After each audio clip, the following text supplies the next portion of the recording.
दिल्ली की रानी। एक थी रानी। क्योंकि राजा की मौत एक हादसे में हो गई थी, रानी को ही राज्य संभालना पड़ रहा था। रानी का नाम था रानी रश्मिवती। रानी ईमानदार थी और प्रजा की सेवा में लगी रहती थी। एक दिन उसके दरबार में 3 नौजवान आए, रमेश, सुरेश और दिनेश। कहो, क्या सहायता कर सकती हूँ मैं तुम्हारी? हम आपके दरबार में काम करना चाहते हैं ताकि जनता की सेवा कर सके। लेकिन अभी तो तुम्हारी उम्र बहुत छोटी है। तुम लोगों को तो अभी अपनी पढ़ाई पर ध्यान देना चाहिए। हमारा मन पढ़ाई में नहीं लगता।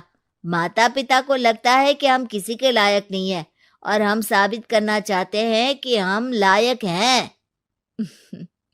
उत्साह बहुत अच्छा है, मगर अभी उम्र कच्ची है तुम लोगों की।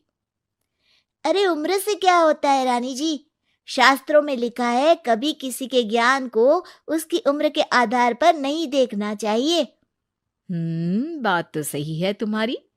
और अगर सच में तुम ये संकल्प करके आए हो कि तुमको यहाँ काम करना है, तो पहले परीक्षा देनी पड़ेगी।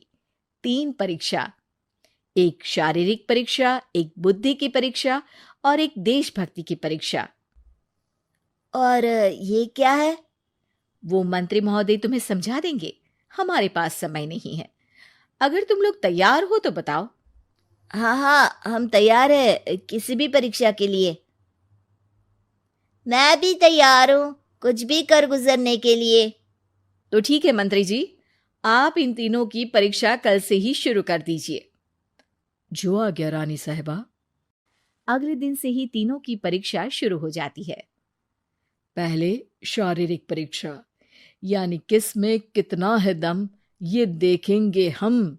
क्योंकि शरीर में दम होगा तभी तो प्रजा की सेवा में दम लगा पाओगे। हमें क्या करना होगा? वो पेड़ दिख रहा है, जो सबसे पहले चढ़ेगा उस पे दरबार में नौकरी पाने के अवसर उसी के बढ़ जाएंगे। मैं चढ़ता हूँ। अरे रुको रुको, गिनती गिनने दो। 1, 2, 3। 3 की गिनती के बाद रमेश और सुरेश भागकर पेड़ के पास गए, मगर दिनेश आराम से पेड़ के पास गया। जैसे ही रमेश और सुरेश आधे पेड़ तक चढ़ गए, दिनेश ने उन दोनों की टांग पकड़ के उन्हें नीचे गिरा दिया और खुद पेड़ पर चढ़ गया। दिनेश की जीत हुई। अरे लेकिन इसने बेईमानी की। बेईमानी नहीं की, बुद्धि लगाई। शरीर के दम के साथ दिमाग में भी दम होना चाहिए। क्यों मंत्री जी? हाँ, बात तो तुम्हारी सही है। लेकिन बात अगर बुद्धि की है तो बुद्धि की असली परीक्षा हम कल लेंगे। शाम को जाकर मंत्री रानी को सब बता देते हैं। यानी दिनेश उन सब में ज्यादा होशियार है। जी रानी साहिबा। अगले दिन तीनों की बौद्धिक परीक्षा का समय होता है। आज हमें क्या करना है मंत्री जी? थोड़ा सब्र करो, कल जल्दबाजी में ही हारे थे तुम। सही कह रहे हैं मंत्री जी। अरे तू क्यों ज्यादा बोल रहा है? तू भी तो हारा था ना कल। ए दिनेश, ज्यादा होशियार मत बन। अरे अरे अरे, लड़ो मत। आज की परीक्षा पर ध्यान दो। आज की बौद्धिक परीक्षा में ये कुछ बोरे हैं, कुछ में नमक है और कुछ में रुई। जिसको जो ले जाना है उठा लो। देखते हैं कि कौन जल्दी से कोई भी एक बोरा नदी के उस पार लेकर जाता है। समय शुरू होता है अब। तीनों बोरों की तरफ बढ़ते हैं। सुरेश, नमक की बोरी भारी है, ले जाने में मुश्किल होगी। हाँ, सही कह रहा है, रुई हल्की है, हम दोनों रुई लेकर चलते हैं। अरे भाई, मैं तो नमक लेकर जाऊंगा। रमेश और सुरेश ये सोचकर हंसते हैं कि आज तो दिनेश हार ही जाएगा। दौड़ शुरू होती है। 1, 2, 3। तीनों नदी की तरफ भागते हैं। रुई में वजन कम होने के कारण रमेश और सुरेश आगे निकल जाते हैं और दिनेश थोड़ा पीछे।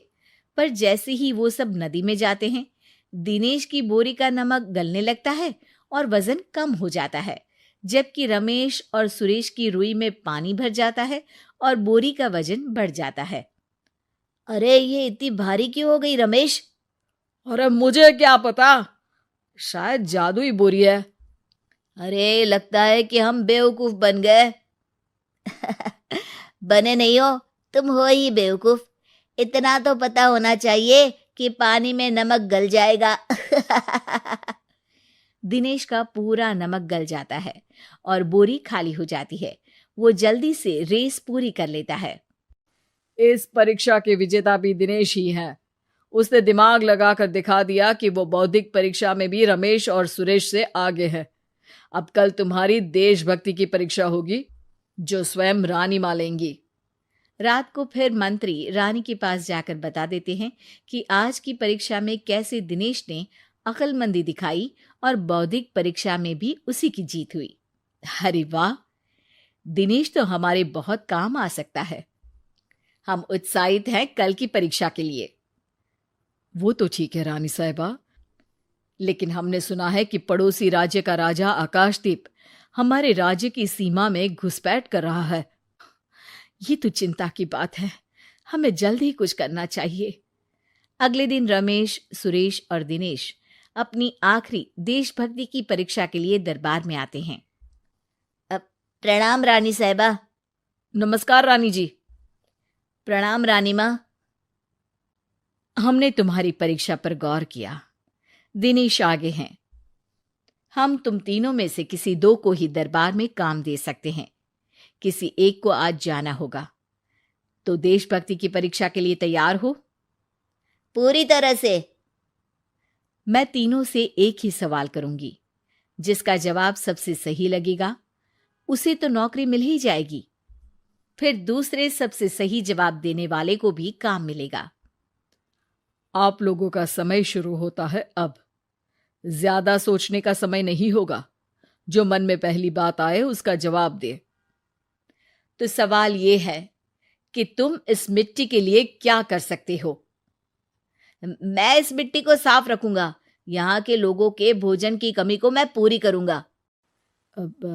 मैं यहाँ के लोगों को गले लगा लगा के उनको खुशी दूंगा रानी माँ, और गरीबों के लिए घर बनवाऊंगा। मैं इस मिट्टी के लिए किसी की जान भी ले सकता हूँ रानी माँ। मंत्री, दिनेश को एक तलवार दो। जी रानी जी। दिनेश, पड़ोसी राज आकाशदीप की जान तुम्हारे हाथ में है। जाओ, अपना काम पूरा करो। आज रात को तुम उस पर हमला करोगे जब वो सो रहा होगा। दिनेश वहां से चला जाता है। रानी माँ, ये आपने क्या किया? अभी किया नहीं है मंत्री जी। आप आकाशदीप को संदेशा भिजवाओ कि पड़ोसी देश का एक कातिल रात को उन पे हमला करेगा और दिनेश को पकड़वा दो। अरे, ये आप क्या कह रही हैं और क्यों कर रही हैं आप ऐसा? राजा को लगेगा कि हमने उसकी मदद की, उसकी जान बचाकर। वो हमारे राज्य का पीछा छोड़ देगा और हमारा एहसानमंद हो जाएगा। और दिनेश का क्या होगा?